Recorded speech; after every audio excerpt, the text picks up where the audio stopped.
What's going on, wrestling fans? Welcome to the Tapped In Indy Wrestling Podcast. I'm your host, Heath Mulligan, joined by Nick McDaniel. Nick, how are you this fine morning, my friend?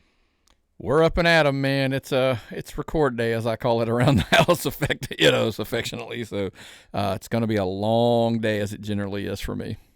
Yes, and you also had a long weekend, multiple shows. And fans, if you want to keep up to where we talk about all the shows, patreon.com/tappedoutpod. You can create a free account. That's where you can get the Georgia Wrestling Spotlight every week. But if you become a paid member, even at that lowest level, you will get access to the show notes. We've got almost 10 pages of show notes this week. We cannot get to all the notes every week. And Nick, this week, you've added some bonuses for our patrons, and also Tapped Out Collectibles is full speed ahead. Yeah, man, dude, I want to thank everybody who made the we launched it kind of last week, and it went really well. A lot of happy customers over the weekend, and that was good. I delivered some, hand delivered them. One of the perks, I guess, of doing it. If I'm at a show where you're at, I'll actually just bring all the 8x10s and the we've added 11 by 17 this week as an option that these guys are going to buy. I know a lot of our fans who listen are like, hey, can I buy them? Like, well, we don't actually sell them yet to individual people, like as far as the prints go. I'm still working that detail out with the actual talents, because it's kind of, I don't want to cut them out of, especially if I'm selling them one. So we're working on some details for that. But if you do have a wrestler that you're like, hey, I'd love to see them get some, message said wrestler, tell them like, hey, I'd really like for you to get some and buy some, and, kind of persuade them to kind of make a purchase or whatever. Even ran a special this week for first-time buyers. If they purchased 50, they will get 50 of the 4x6s just kind of included in. So if that's, 50 of those are, it's a pretty good savings, about a $50 savings roughly for you. So I think it's a pretty good deal. But yeah, man, I want to thank everybody who's, especially my big thing is, if you're a wrestling fan and you're out at the shows and you see those on the table, buy them. That's how you let them know that you want, your support. It's another way to support the show, to be honest with you, because if you're buying them, then, they're going to keep ordering them from us. So, and I'm getting creative. I know I've sent some off air to you, like I've sent some that have not seen the public eye yet, where a twist where it's not just comic covers, and I'm excited to get those rolled out as well. I'm just tweaking some details on those as well, but it's fun, man. But for as far as the Patreon goes, at the $10 level, every month you'll get an exclusive comic book cover, only available at the $10 level. It'll be just for that. I've already locked up the first two, by the way. I've already talked to the first 2 months wrestlers, got them agree to do it. At the $25 level, you'll get the same. So here's the thing. I wanted to be specific here about something. It'll be the same comic book cover, but it will be a variant. The price, the label, the price will be different. You'll see there's a $10 version of the book and a $25 version of the book. And also on the $25 version, I'm going to overlay the autograph onto that cover. So the $25 level will be autographed. I'm like, well, that's kind of cool. But it also, by the way, means you're going to get an 8x10 autographed mailed to you as well. An actual physical 8x10 mailed to you, actually autographed by said wrestler. I don't know. Should I tell who the first ones are? Yes. So month one is Turnbuckle, One Fall, Brady Booker. Nice. I'm working on designing that one. You do have to, because somebody did ask me, so I want to clarify this, and I know this is kind of becoming longer than we probably thought. You do actually have to be a paid $25 member when we actually drop the image. You can't be in a trial period and get it. So somebody did ask me that. So like, hey, you've got to actually have already paid for that month, and you will get it. So yeah, month one's going to be Brady Booker. That one should be out here in a couple of weeks. I'm going to get it put together and because I need to actually physically get the prints of it and get him to autograph them as well. Once I have those, it'll be released out. So if you're a $25 paid member, that's month one, and month two is Hunter James. Hunter James has already agreed to be the second one. Nice. So that one will be shortly down the road as well. So if you want an autographed 8x10 of the comic cover, exclusive only, available as a Patreon member, or the digital copy at the $10 level, that's how you do it. That's the first two. So, and I've actually contemplated some. I've worked at it with a couple other guys where we're actually going to sell digital covers on our. It'll just be the digital copy. You could go print it if you wanted to, but you could get a digital copy. We're going to do some randomly. We're going to sell some on the actual Patreon as well. So that's why you want to be a Patreon member. So some of that cool stuff will be there. Yeah, Patreon. Since I first became familiar with it, 7 or 8 years ago, they've added so many different levels and layers and things you can do, and so it's pretty incredible. So you definitely want to go and create a free Patreon account right now, and then you do want to be a paid customer. Before we get into the indie talk this week, AEW had, I believe, Dynasty was the name of their pay-per-view Sunday night. As always, their pay-per-view ran very long. If you are a patron, you got that. You got the full write-up about this pay-per-view. A lot of people were upset about the finish of the main event, Swerve Strickland challenging Jon Moxley for that heavyweight title. A match that went nearly 30 minutes, saw interference from Hangman Adam Page, and then the lights went out. And when the lights came on, the Young Bucks are in the ring holding the arms of a bewildered Shane Swerve Strickland. And then they delivered the BTE trigger. But when the lights came on, there was a definite pop for the Young Bucks. They've been off TV for quite a while. A lot of people complain, man, that's a long pay-per-view to do that kind of finish. I read somewhere that of the number of big shows AEW has coming up and just the importance of the next 3 or 4 months, that there's a lot that's, it's long-term storytelling or whatever.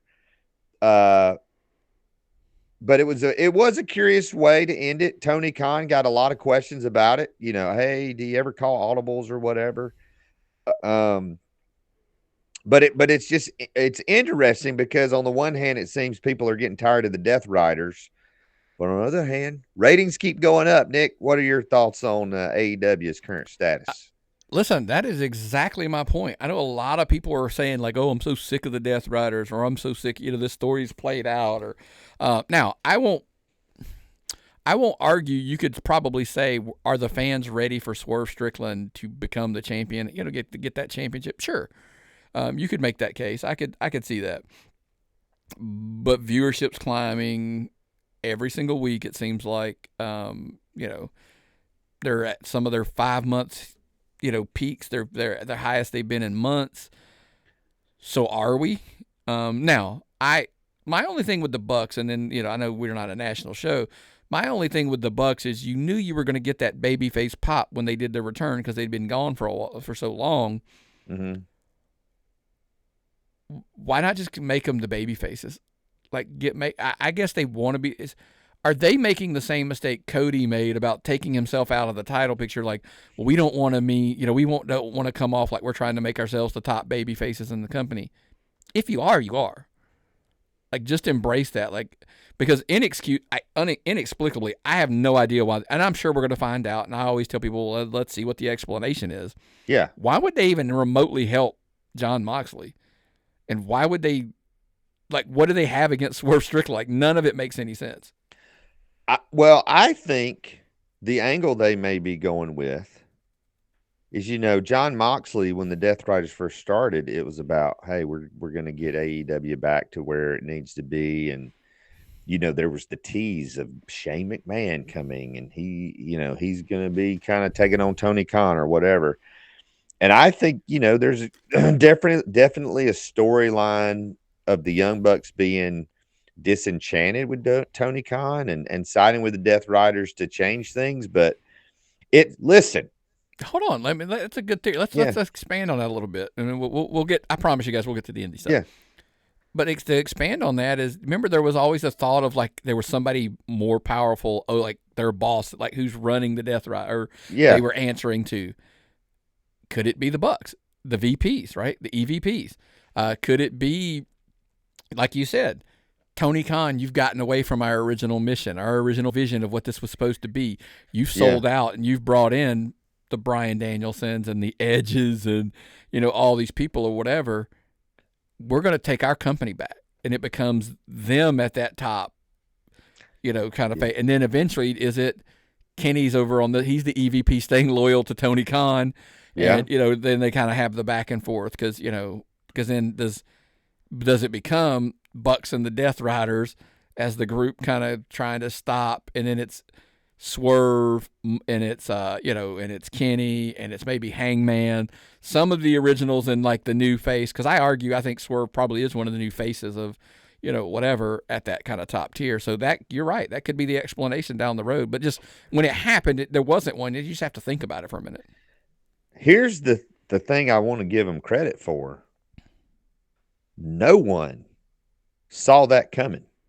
That wasn't, I didn't read that anywhere. That wasn't spoiled by anybody. It was a genuine surprise. It was a genuine surprise, not just that the Young Bucks were back, but they did what they did. And kudos to AEW for being able to keep a secret. Because even when, as much as I loved / hated the John Cena heel turn, you kind of hoped it was coming, but this came out of nowhere. And I really think, this is a whole nother episode. Do you think that sometimes fans think they're smart and they think they know what's going to happen? And when that doesn't happen, the fans are like, well, that's not what we would have done, so we don't like that. Oh, Because we thought we knew. All the time. Yeah, so anyway, AEW, they're doing well. Rumors of their demise are greatly exaggerated. They have almost officially lasted longer than Monday Nitro, which is mind-blowing to me, because that Attitude Era, that Monday Nitro, that 83 weeks is held up as such a pin, and it was. I'm not trying to take anything away of it. It was such a short period. Like when you look at Stone Cold Steve Austin had one of the greatest runs in the history of professional wrestling. You go back to whenever the first professional wrestling match was held at a carnival where a guy was wrestling a plant out of the audience. Austin had one of the greatest runs ever, but when you look at it, it was not as long as people think it was because of injuries. I always say he was the hottest, brightest star at his peak, I think, of all times. Yes. The problem is when you get into like Rushmore conversations, you're comparing him with somebody like Hogan, Flair, that was so long. They were hot for so long. That's why it's a apples, and oranges when you're doing a comparison, kind of thing. That's just my take. But by the way, I say the same thing about The Rock. I think The Rock's, like when you're putting him on Rushmores, I always tell people, like, I don't know that he does belong on there. He was super hot, but it was so short. Does he belong there? I don't. That's debatable. That's another show. But yes. Yes. Let's get into the Indy talk, and let's start out with Matt Griffin. Matt Griffin, it was the best of times. It was the worst of times for him. Friday night saw him at Southern Honor as Gunnar Miller took on Sunny Days. And Matt Griffin had someone with him at both shows this weekend. I saw pictures of his son, who was taken after his dad in Wardrobe and in Attitude. Nick, you were at both of these shows. What were your thoughts on Matt Griffin? Well, no, I didn't make it to Southern Honor. I actually did Turnbuckle. Okay. But right. I did get a good firsthand report of what went down at Southern Honor. Here's the thing. You could say the Southern Honor show was literally probably a great night, bad night. Good night, he and Gunnar Miller pick up a win over Sunny Days. Yeah. There's your good night. Yeah. Bad night is Sour Naru comes out, basically sets up a match, and they believe it's going to be another match with Gunnar Miller and Sunny Days, but of course it's a great swerve, and it's Sunny Days will take on one Matt Griffin at the next show, and there will be a special referee. Gunnar Miller starts going like, "Well, I look good in stripes. I could be the." Well, Sal pointed out that Gunnar Miller's going to be handcuffed to the ring. He's going to be handcuffed, so he's not going to be an issue, hopefully. And Sal will be the special referee. There's the bad part of the night for one Matt Griffin. So now he has to answer for his sins at the next show versus Sunny Days in May. And when he of course throws a tantrum, pouts, runs, grabs his son, and they run away. Comes back to the following night at Southern Fried. He had answered he would be there to address David Manders to his face. Yes. And what we witnessed might go down as one of the most cowardly things I've ever seen in a pro wrestling ring. We have seen, Hunter James and Grillo and him hide behind Cat Spencer.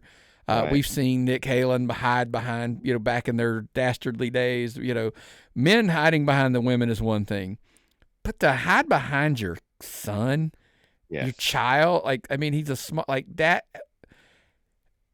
Is that a new low? I asked myself as I sat there and saw it, this has to be a new low for me.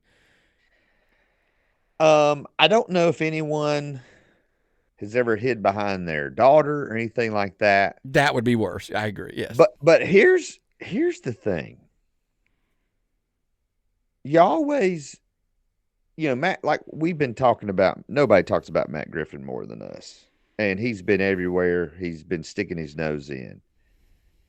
As cowardly as it was, on a creative side, I think it's genius.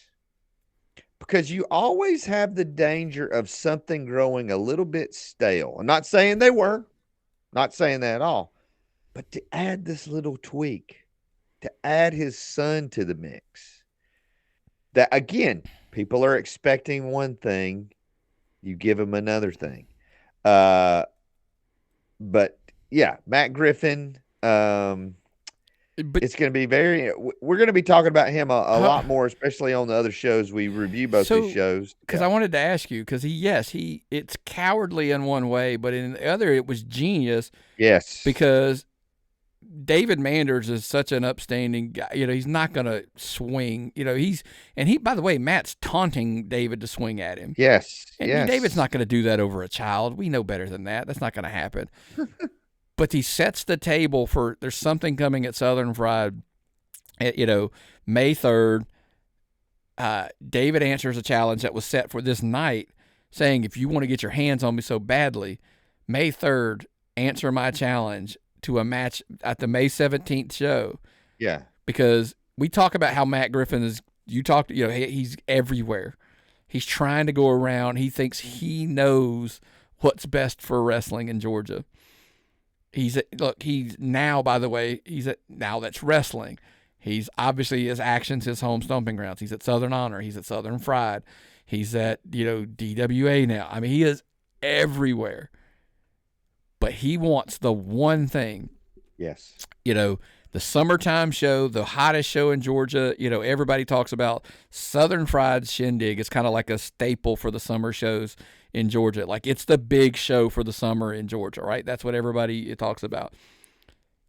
In order for Manders to get his hands on him, that's what Matt Griffin has asked for in return. Yeah.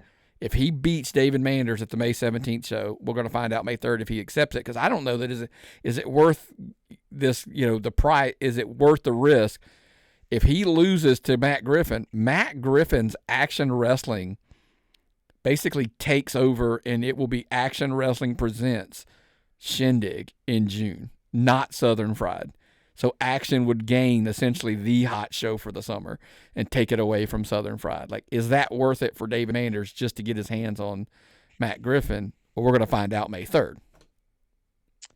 Here's the thing with Matt Griffin. Can you trust him enough to where he answers that challenge, where you're going to get a fair match with him, especially with so much at stake. Matt Griffin, even when you think he's at a disadvantage, he's not. He's Correct. somehow, he's definitely playing mind games. Uh, yeah, just so much going on with Matt Griffin. He's in the middle of it. Speaking of so much going on, you remember, fans, last month, Tannery Row Ale House, under new ownership and management and becoming something totally different. And so it caused multiple promotions to be displaced from that venue. Disruptor has announced they are going to be returning Friday, April 25th to the Diesel Tap House in Buford, Georgia. And Zeke Dice, Byron Morales, the typical crew from Disruptor. But Nick, you and I were talking about this venue, and I was looking at their menu. I'm really excited for this because at Tannery Row, you had to be in a certain place to get service and get the full menu. Diesel Tap Ale House or Diesel Tap House, everybody can order off the menu and get that great service, great food, and great wrestling action. Yeah, it's a really good place to eat. I mean, I have eaten there. The food is really good. I think this has an opportunity. They are, by the way. Some people are like, well, what about? They're used to running events. They run micro wrestling in there as well. So this is something they've done. They're used to this. The other thing is it's because it is a full fledged restaurant. Like and they're a busy place in general. So they're going to have the staffing there for it to take care of everybody. I think the price of admission, because Disruptor, by the way, is a little bit of a more expensive show because they bring in names. They bring in the Allen Angels, the Jake Mannings, they bring in the Florida, the Mark Davidson, Brian Morales, on and on and on. And, they are also, by the way, the ones who introduced us to Ben Bishop. They're the ones who brought in AJ Francis first. I mean, so you're going to have a full-fledged restaurant at your disposal as a fan, which is going to be just a complete change of pace. I urge everybody, look, the event page is already up. They put it up. Get your tickets early because here's the thing. Diesel Tap House draws people themselves. Yes. Like, people will pay to come to see that show because then they're getting dinner in a show. That's essentially what that base is. It's a super, like, it's super close to the old venue. It's maybe 5 minutes. So it's, if you were familiar with where they were running it, it's not that far away from it. So I think they're going to draw that crowd as well. But then I'm really excited to see where this one goes for them, and especially like long term for them. I think this could be a good home for them. And this is, as of right now, this is not a venue they're going to be sharing with anybody.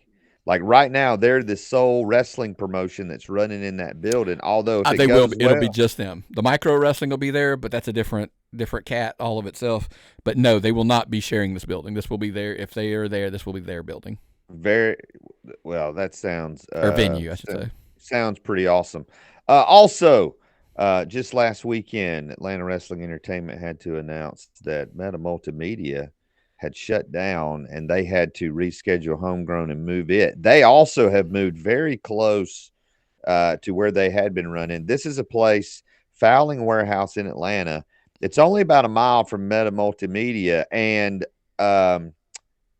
this is also a venue that they ran while they were under the Southern States Pro banner. And so Homegrown is back. I don't know. I think they're pretty much doing most of the same card, but that's going to be April the 27th, 6 o'clock bell time at Fowling Warehouse. Again, you got two worked out pretty well. You always hate to have to switch venues, but if you can be a mile from where people are familiar with where you've been, that's not a bad, that's not worst case scenario.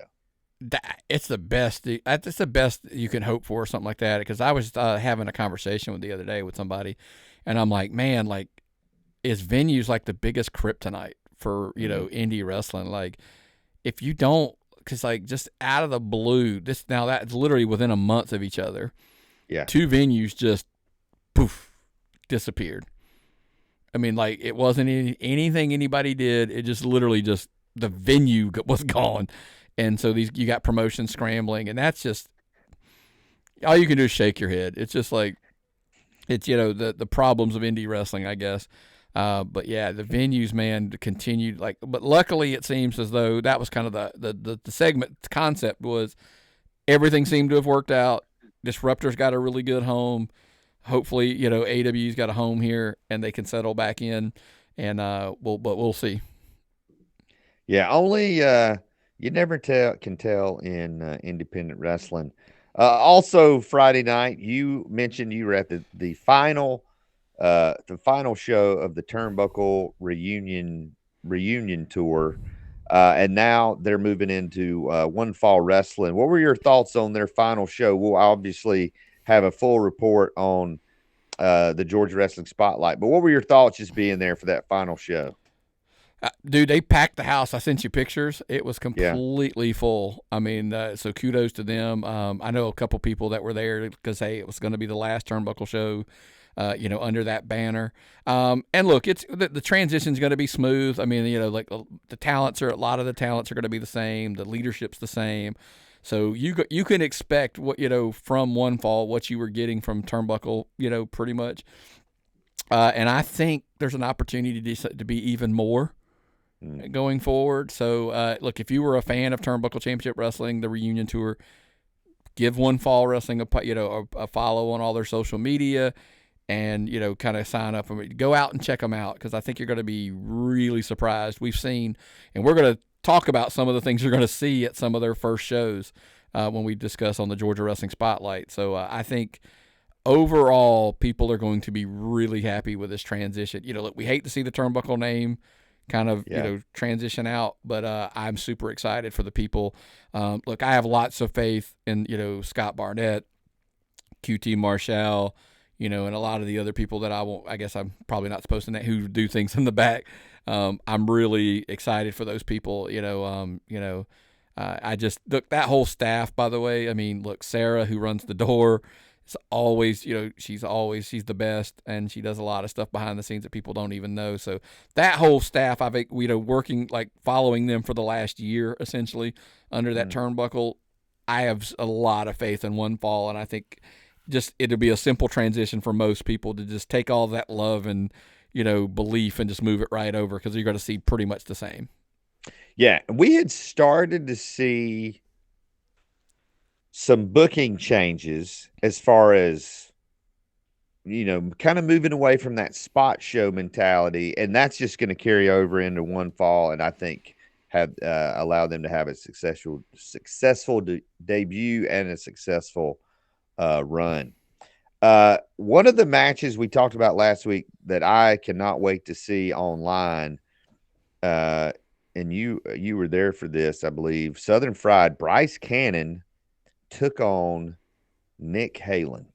I don't know if these two guys had wrestled one-on-one before. These are two, I mean, when you talk about Wrestler of the Year in Georgia, when you talk about guys who just have it, not just in ring, but all around, Bryce Cannon and Nick Halen are right there. And for them to face off one-on-one, not out of nowhere, but Nick, what were your thoughts seeing this match? And Bryce Cannon continues to have a very good return.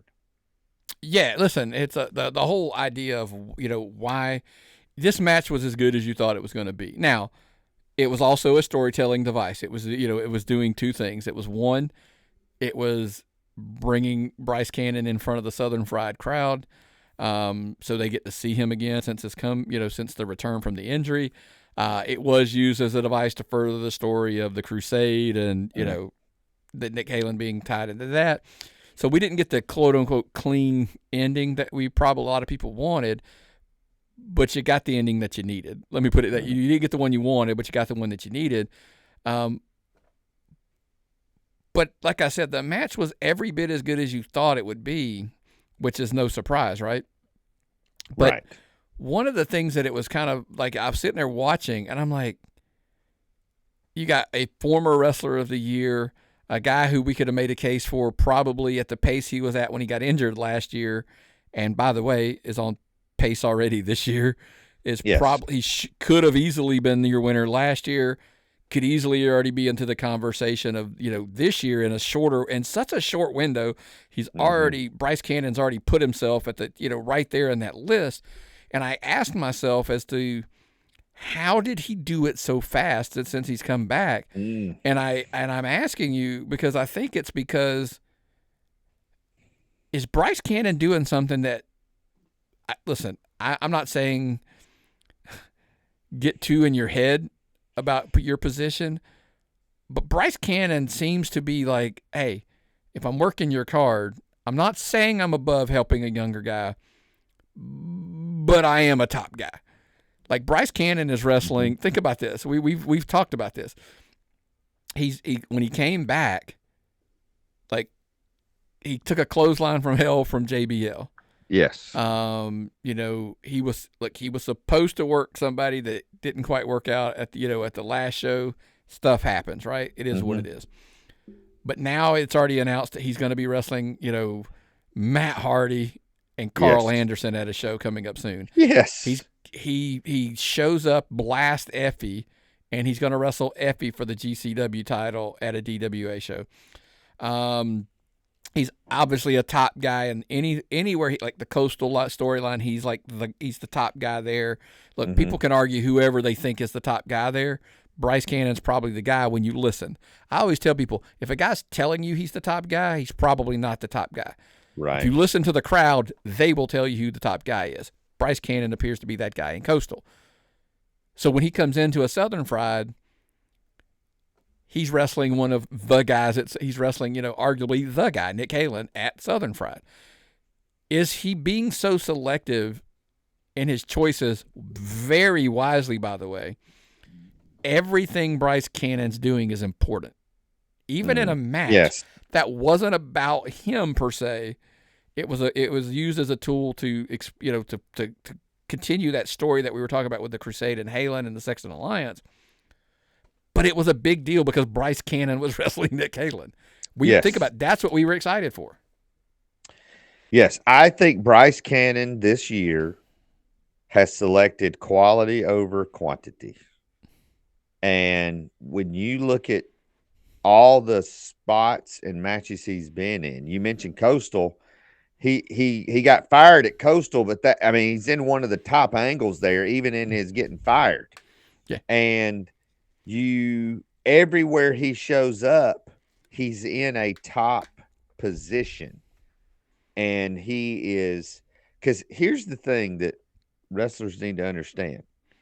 You can say the word no. You know what? You don't have to wait till you're at the building and then say, that doesn't work for me, brother. You can do that before you even take the booking. Hey, what do you have planned for me? Well, we're going to do this. Well, I don't like that. Mm-hmm. And I think Bryce Cannon has gotten the confidence in himself that he can vouch for himself. He can argue for himself and fight for himself as he's talking to bookers, as he's talking to promoters. And he can also kind of show his resume of like, this is what I bring to your show. This is what I can do. And we're starting to see now, and this would be a good episode. Who are those guys?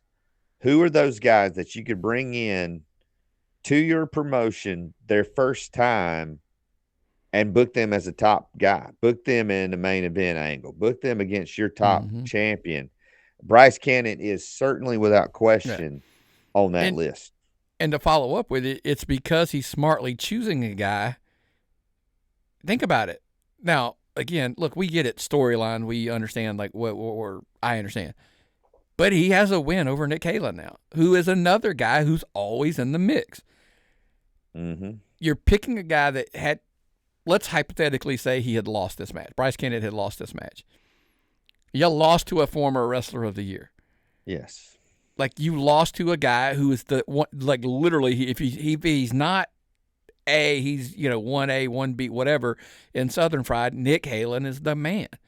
He's also, by the way, he's another guy that's in Southern Honor. He's at other places, yada, yada, yada. So it's, like I said, it was a match that was kind of undercard, like, as far as the poster goes. But I'm sitting there shaking my head, going, by far. Here's the crazy thing: is this show, by the way, Southern Fried Show pulled off 2 matches that were when we talk about show stealers and all that stuff. We'll discuss, that on the Georgia Wrestling Spotlight. This is one of them, but there was another one that was right there with it. But there's a reason, like, hey, you could have, on a lot of cards, it could have got, the importance could have got lost on this match, but it was not lost at all. Watching from afar and knowing what I think this match meant more, 6 months from now than I think a lot of people are going to give it credit for. Yes. I think this is definitely one, when it is released on video, this is potential match of the year from all intents and purposes. And it's one, we're still pretty early in the year. One we're going to have to keep in front of everybody as we get further into the year. Here's a chip. This is why I think it matters 6 months, 8 months, whatever you want to call it from now, whatever. If these two guys come down to being up for Wrestler of the Year, Bryce Cannon's like, yeah, I got to win over that guy. Mm-hmm. You know what I mean? That's head to head. Like, we talk about brackets and playoff seedings, NCAA, football playoffs and all that stuff.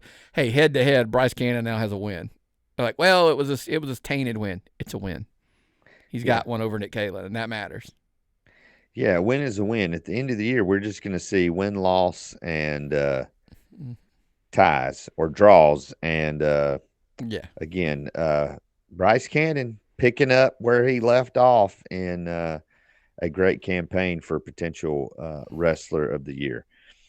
Before we get to this month's Underrated Underappreciated, let's get into the mailbag a little bit. Let's talk about some viewer questions. We started this last week. We had a few we could not get to last week. Let's go to Derek from Valdosta. Who has the best entrance music in Georgia indie wrestling right now? Like, whose theme gets the crowd hyped before they even walk out? I think All-Star Special, whatever they're coming out to, whatever the music is, the crowd typically pops for that. Who are some others that you can think of that the crowd pops for and really responds to? Judas. I was just at a Southern Fried and I saw it in person. Again, when that music hits, and the lights go in, it starts, the fans go bananas or whatever. So I would easily argue Judas is one. I'm going to give you a sleeper here in a minute. I just popped into my head literally, and it's a sleeper. Nobody's going to guess it. So you hang into that. We get to that one. Obviously, like, Carly's got the chant with his, where the fans are, Carly. Yeah. So Carly's easily, though, because of just the, his specific song, his single song, more important than anything, I'm a big, massive fan of. So, so maybe go ahead and give me another one, because I got 2 sleepers that nobody's probably going to guess. Hunter James theme from Poison, I Want Action Tonight. That's just a song. That's a very good sing-along song. We're children of the 80s. Yeah. But that's one that's one that's very recognizable with him. I think there's so many entrance songs that are, kind of generic, and you're like, okay, I'm not sure who this is coming out. But the list of people that you can recognize by their music is a lot more limited than you would think. Yeah. To 2 other ones that are kind of weird. These are odd picks, so just hear me out. One, QT has a song that he uses sometimes. He doesn't use it all the time. It's one that he used back in his Ring of Honor days. I don't know why. I just love the song. I'll play it to you off air or something like that. I love it. So when he uses it, that's a pop for me. I get it, guys. Everybody's gonna be like, wait, yeah. I'll even share it on social media. Was that one where they did a video to it? Yes. Okay. And so yes, but it's really, really good. And I apologize. It popped into my head, so I hadn't done the research for what the title is and all that. But when it plays, I'm always like, yes, I love it when he uses that old original one. Do you think, man? Let's talk about entrance music for a moment. I've always been. I was talking to a wrestler who booked, and he was of the opinion heel music needs to be a little slower, and babyface music needs to be more kind of in your face and upbeat. And we tried to tell, we had a guy that was debuting, and like in his first couple of matches ever, and he just had this really slow, plodding song. And I think he only used it one time, and it was, I mean, it was awful. And it's just like, bro, you got to get the people on their feet. And what are your thoughts on that? Yeah, yeah, that makes sense because like a lot think about like even like somebody like the heels tend to have that like punch, like the Vader, the Demolition. Even when they were singing, it was like dun dun dun dun dun, whatever. Yeah, And then when you get like flip the script and go to a baby face, it's always something like dun dun dun dun yeah, dun, and everybody's like, yeah, they're behind it or whatever. So yeah, I could see that thought process. And I know here's the problem. I think we live in a world now where everybody's trying to be the tough guy, so they want that boom, boom. So like it brings me to my next one. This one, by the way, nobody's probably going to get this one. If you have yet to go to a Turnbuckle show, soon to be one fall show, yeah, Dennis Glass now comes out to one that is so, and I it's not the same, but it's very like I always think of like the James Brown like makes you want to jump up and dance kind of song like that, because I mean like I've experienced it now a couple times, and those crowds are just like immediately they're clapping and they're all in, and it's dancing Dennis Glass. I mean, you do, and everybody's just enjoying it, having a good time. That's a good babyface song. Like your fans should want to literally either be like singing a lot, dancing, chat. Like I don't even know that I like. Oh, this is terrible. I'm gonna get to eat for this one. Send your hate mail to tappedoutpod@gmail.com.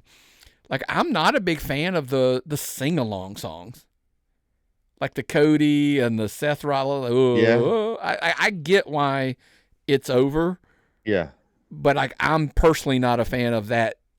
I want something that's just like makes me want to scream and get to your feet and cheer versus like, hey, I'm part of the song and I'm singing. Like, yeah. by the way, I also don't like the sing along at concerts either, but that's a whole other thing. Like, hey, I paid to hear them, not you. You know what I really can't stand is wrestlers who come out singing their song. Unless you're trying to get the crowd, but if like I saw a guy come out and he's like looking at the camera. This was at an independent show, and he's kind of looking at the camera, and I'm like, instead of looking at the camera and singing your song, maybe engage with the crowd a little bit. Now, I understand the differences of somebody like R-Truth who actually sings his song. Yes, Right, so he's got yes, the mic like singing yeah, his song. Like that's a difference to me. But yes, I know 100% what you're saying. yeah, just but anyway, good. You got to have good entrance music, and even better if you can get original entrance music and not have to use something off the radio. Uh, Here's another question. This might get us some heat. Brandon from Warner Robins says, if you were launching a new Georgia-based promotion today, which 5 wrestlers are you building around? Let's maybe just do 2 or 3 for time's sake. Well, if we both throw out a couple, we could probably get to 5 pretty quick. If we both throw out some, so I'm going to throw out Big Ben Bishop. Not a lot of people like him. I'm not saying he'd be my first pick, but you got to have somebody that looks like a superstar. who's going to promote on social media? Maybe. Yes, that's right. That's right. Who's somebody you would build by the way, around? great pick. It's a great attraction pick. That's the other thing Yeah. too. He just stands out so much different. Okay, so let's do this. Slight parameters. No one with because if I'm building a promotion, I'm not going to build it completely around a guy who's got a AEW Ring of Honor Right. contract, like whatever. So Carly's off the table because everybody knows obviously he would be my first pick. Let's take him off the table to make it simple. Listen, I think you can't go wrong with the Bryce Cannon. Yeah. I mean, there's a homer pick for you, right? Bryce Cannon, obviously. That's a good launching point. So that would probably be one. And then I'm going to steal pick number 3 out from under you. I'm going to say Vari Morales Oh, because I knew you were going to try to take him next. So I'll go ahead and steal that pick. Because here's the thing: in 3 picks, we've done 3 different things. We've gotten 3 different wrestlers. That's why that's what we're building around, something just different. So throw another one out there. As I'm thinking, you're trying to cover all your bases. You're trying to get different styles, different skills, different sets. Man, I tell you, I think Dominic Stuckey is somebody that has so much ability, and I think Dominic Stuckey is still untapped potential as to what he's capable of in Georgia. And so, like, selfishly, I'd want to bring him in and say, hey, let's see. I've seen what others have done with you, and they've done well. I want to see what we can do to get to that next level. Oh, and I got the last one. This one's easier than I thought. I didn't. I saved it for last. I thought you might take him, Brady Booker. Oh, that would be for the energy pit. Like he's gonna bring the energy. I can send him out there to open the show and get them all fired up. I can put him in the main event against anybody. And by the way, because when Brady Booker works on your card, you never know. Billy Gunn just might show up and tag with him. So that's probably, look, it's not a knock on anybody. We were thinking from a perspective of launching the promotion, and filling gaps. That's kind of our thing. So this would be one I would love to hear. tappedoutpod@gmail.com. Yeah. If from fans, if you were putting a promotion together and you could pick any 5 guys in Georgia, again, no one with a nationally signed deal of any kind, Ring of Honor, AEW, DNW, it doesn't matter. Who's your centerpiece? I mean, I could think of others. I mean, obviously there are other people out there. If you're looking for, you could throw Lev into the mix, obviously. Yes. Because I'm going young. Hunter James is a good one to throw in there. I mean, we left off a bunch of names. But I think what we did, as I think about those 5 we listed, there's not a single promotion in Georgia that all 5 of them are owned together. Yeah, probably not. Yeah, it's probably true. So I think, we did pretty good. Let's move on. One of the names you mentioned was Vari Morales, who is now, we've officially named this the Vari Morales Underrated Underappreciated list for the month of now we're in April. Yeah. And so we're going to look at several names here of people that we don't think are getting their due, or maybe you need to keep your eye on. First of all, Dylan Freimeyer. He's a booker. He's a wrestler. He is editing shows. He is creating content and resume videos for wrestler. He literally has his hands in every piece of the wrestling pie and does it as well or better than anybody. And may have contributed to the greatest story ever told that we may never know the details of, with the return of Juju. Like that. But yeah, no, Dylan, like I said, it's like literally I thought about that in one weekend. And okay, let's back up in a period of a week, because last week we were discussing the video resumes that he was putting together. We saw the Bryce Cannon win and the Grillo win and some others. But then I was like, wait, but then he booked and ran a show on Friday and wrestled on that show, by the way. Yes. He's in literally one of the top factions in Southern Fried in Mad Street. Mm-hmm. He'll edit that Southern Honor show that he worked and ran on Friday. I'm like, does anybody do more things? Not like, does anybody do it? But nobody. I don't know that anybody does this much stuff in wrestling. I could be wrong. tappedoutpod@gmail.com, but that's my pick. I don't know that there is anybody that does more overall in wrestling right now. No, I don't think so, because most people, like if they're a video person, they're not doing the other things. Or if most bookers are not also wrestling. So yeah, he's just again.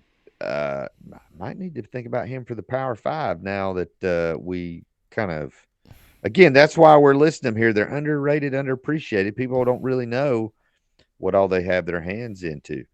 Here's another name I want to throw out. We'll talk about him more on the spotlight this week. Is Parker Lee. Parker Lee, who earlier this year had a heel turn. Now he's kind of partnered with Hyena Hera. And Parker Lee looks to be coming into his own as a heel now, where he was an excellent babyface, excellent technician in the ring, but now he's added a whole nother facet to his game.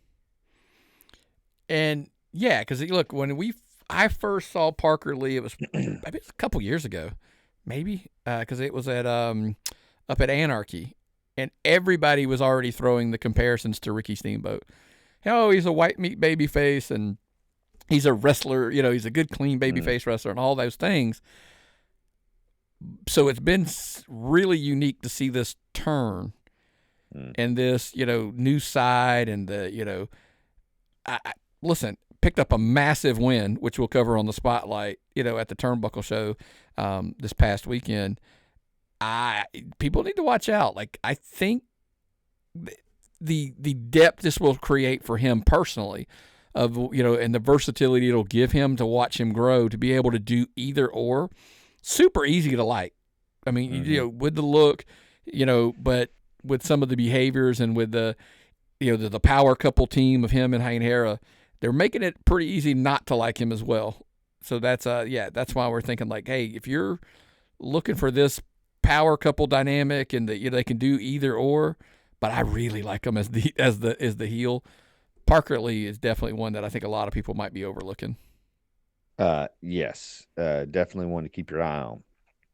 Next is somebody we've seen a good bit, and he again is someone that sometimes you might think is one-dimensional, but he has really come into his own. That's Jimmy Wild. Whether we've seen him as a heel, we've seen him as a babyface, he has shown he can wrestle. We've seen him. I mean, we're going to talk about it on the next show. We've seen him do the flippy athletic stuff. He basically is like, whatever you need on your show, he can get it done for you. Yeah. Hey, you want me to come out in the fur coat and be the, I'm better than you heel? Hey, I'm a honorary member of the Superstars. I'm Right. one of them. Hey, I need to be I look super versatile. And listen, if you want to hear praises for Jimmy Wild, absolutely check out the Georgia Wrestling Spotlight, because we're going to discuss that's a tease. Like, there was something that he pulled off that just kind of took me back seeing it, and up at that show. I'm not going to give it away what it is, because you got to watch that show to figure it out. But yeah, absolutely, I think Jimmy Wild is a guy, because I've noticed. I think the reason Jimmy falls into this category is, in hindsight, you look back sometimes and think about the guys he's worked. Yes. Like, hey, Billy Gunn's in the ring. A lot of times across on the other side is a Jimmy Wild. A lot of times these guys from TV are at these Turnbuckle, soon to be One Fall shows. Jimmy Wild's in the ring. Jimmy Wild's done Ring of Honor appearances. Jimmy, I'm like, wait a minute. Have we been overlooking this kid? And like, maybe he deserves a little attention. So, yes, we're big fans of Jimmy Wild. Next is someone we talked about a little earlier, and that's Sal Rinauro, Southern Fried Champ. He's challenging Lev for the junior heavyweight title coming up at Homegrown at AWE. He's a guy that can wrestle all sorts of styles. We've seen him heel, we've seen him babyface. He's someone, hey, we need you to make this guy look good. Jada Stone, we talked about last week. Yeah. Let me tell you, by the way, I got some details. There's an off-the-air story that you got to hear, that you have to hear. Wow. About that match. That floored me when I heard it, and it's honestly part of how he earned this spot on the list, because how can you say the Southern Fried Champion is underrated and underappreciated? It just is. Let's leave. Yeah. He's matchmaking, up in Southern Honor, champion at Southern Fried. He's here. He's here. I mean, literally, like, look on a poster. Naru is everywhere, and I think there might be, not from certain groups or whatever, but there might be a segment of the fans slash locker room who don't appreciate what they're witnessing, being access to, like having the access of the knowledge to. If you're sitting in a locker room with Naru and you're going over your match and he's not busy, hey, ask his input. Yes. I promise you, he's going to give you one tidbit at least that makes your match better. And that's why Naru makes the list. Yeah, I'm not sure why you wouldn't pick his brain. And now he's also making matches at Southern Honor, which is kind of crazy. Here's the last one I want to throw out. And I was thinking about this one. Is how can this young man be underrated and underappreciated? And that is Sean Legacy, a young man from Augusta. He's been around Georgia, multiple titles. Now is in the tournament for the WWE ID title, which a lot of news came out about that this week. But Sean Legacy, to me, still is not getting. It's like everybody knows, okay, Sean Legacy, he's pretty good. I don't think people really understand how close this kid is to getting to that level we hope all of our local favorites get to. I listen, you're talking to a guy who has said, I believe Sean Legacy should be the first men's WWE 100%. ID champion. Yes. I do believe that. I wholeheartedly believe that because, look, he had one area that I felt like was a opportunity area, and I've seen enough clips now online to go, okay, he's clearly done his homework, and he has really improved in his one area that I thought he needed to. Look, it was promos. It was what it was. Yeah. And we've had the conversation of, like, that's just because most promotions don't let you get a lot of promo mic time. Right. That's why they don't get better. And I always say for promotions, give them backstage, give them pre-tapes, and let them do it over and over and over if it takes that to get it right. They have to get better. And by the way, when they get better, then they can do stuff on their own to promote your shows. You should really go out of your way to do. There are a lot of promotions that do it well. There are some that don't. Can I also say? Yeah. Go ahead. Finish. No. Go ahead. You go. No, I mean, the thing with promos, you got to put it up before 24 hours before showtime. Yeah. You got to let me know. And again, Sean Legacy, the recent video he put out with him and Wade Adams in the office building was absolutely hilarious, was absolutely great. And you can really tell just in hearing Sean Legacy talk in different scenarios. There was a Evolve commercial that he was on, I believe, where he was kind of cutting a promo. Even it's almost like, I'm not saying he took acting lessons or whatever, but you can tell this young man has really, really been working on his promos and his talking, and he's putting that whole package together. Yeah, and like I said, I think that's why when I see I've looked at all of the talents between matches and listening to him talk, I just think he's, we always talk about we're coming up on the NFL draft, and like we're talking about guys who are most NFL ready. Like they may not be the top pick in the draft, but they're the most NFL ready. I think out of the ones that are there, I think Sean Legacy is the most NXT, WWE, whatever you want, WWE, NXT. He's NXT ready.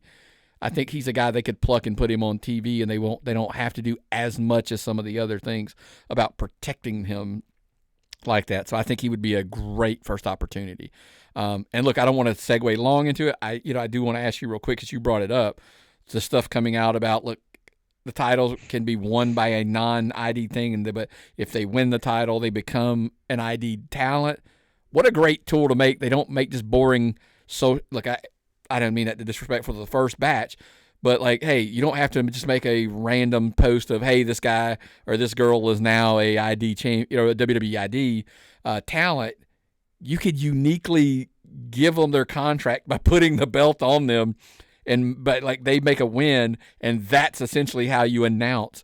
So now these title changes can happen at any time, even with somebody, because that's a tool they can use to make the announcement. Yeah, I have to believe that there's a little more control on that than what we would like to believe. Oh no! I do this. That's a total control. Like, but it's like, hey, we want to put because here's the thing. How cool would it be to not even let the promotion know? Just tell the two talents that, hey, this when you call your match, yeah, this is what's really going to happen, and we're going to announce this person as the other, and you just got to keep it quiet. And they're going over and they're taking the belt from you because that's how we're going to give them their contract. That would just be awesome. Like I said, I think it's a great way to use it as a tool. So now you can't just assume because, it's a title match against somebody who's not ID'd. Oh, well, then the person's going to win. You don't know that. Right. Yeah, it adds a whole nother layer to, it just adds a whole nother layer. And if you're an independent promotion, how do you, what's the word I'm trying to think of? Like, how do you make this, how do you use this to your advantage? That's going to be the key is anyone can book this. Who are the promotions that are going to use this I think back to Phoenix Wrestling Experience. They had the Shawn Legacy Jackson Drake match. Phenomenal crowd on a Thursday night. So it's an opportunity, but some promotions are going to be a lot better about it than others. Yeah. Fans, thanks so much for listening to this week's Tapped In Indie Wrestling Spotlight. Make sure that you create a free account over at patreon.com/tappedoutpod. That's where you're going to get the Georgia Wrestling Spotlight each and every week where we talk about the shows that just happened and the shows coming up in the weekend ahead. You heard the listener comment or listener questions today. You can send those to tappedoutpod@gmail.com. And don't forget the great benefits and bonuses you get as a $10 patron and a $25 patron now through Tapped Out Collectibles. But even at the $1 level, you're going to get the show notes. We did not get to all the show notes today. And so, fans, that is where you can stay on top. And so when you're sitting around the family dinner table talking about independent wrestling, you're going to know what's going on better than anybody else around that table. Nick, what are you and Myron preparing to talk about this week on the Tapped Out Show? Speaking of reasons why you want to have the $1 level minimum is to get the show notes. I have completed the show notes for the Tapped Out Wrestling podcast. It is 18 pages of notes. Holy cow. Now listen, it's a special. Like we're back through the cycle. We're on another episode of Real Wrestling this week, where we're going to be covering the John Carpenter classic "They Live," starring Roddy Piper. In our we call it the Rewatchables clone, version of the covering the movie. Lots of awards, lots of details, half-ass internet research is what we call it. There's lots of stuff in there that's like, look, we're not going to get to cover it all. 18 pages, folks. There's no way that happens. Right. Like we will hit the highlights and stuff, but there'll be a lot of little things in there that we may not get to. That's why you want to be the Patreon member and cover those for sure. But that's what we're covering this week. And, of course, we'll talk a little bit about the WrestleMania stuff before we, get going with that episode. Lots of crazy stuff in the last week, man. I'll definitely have to ask you off air about some of the news that broke with we're going to discuss the Kevin Owens situation that came out of nowhere. Wow. Just lots of whatever. And just kind of the people's thoughts on the triple threat main event now, apparently on night one. Are people happy with that? I don't know. We're going to find out. I don't know. Well, make sure fans, tappedoutpod.com is where you can It takes you right to the YouTube page where you can watch this every week. Make sure you hit that like, hit subscribe, turn on your notifications. But fans, as always, the best way to support independent wrestling, besides listening and watching this podcast every week, is to get out to a show, and maybe, just maybe, as you're at the concession stand and you're kind of looking around, watching your back, we'll see you at the matches.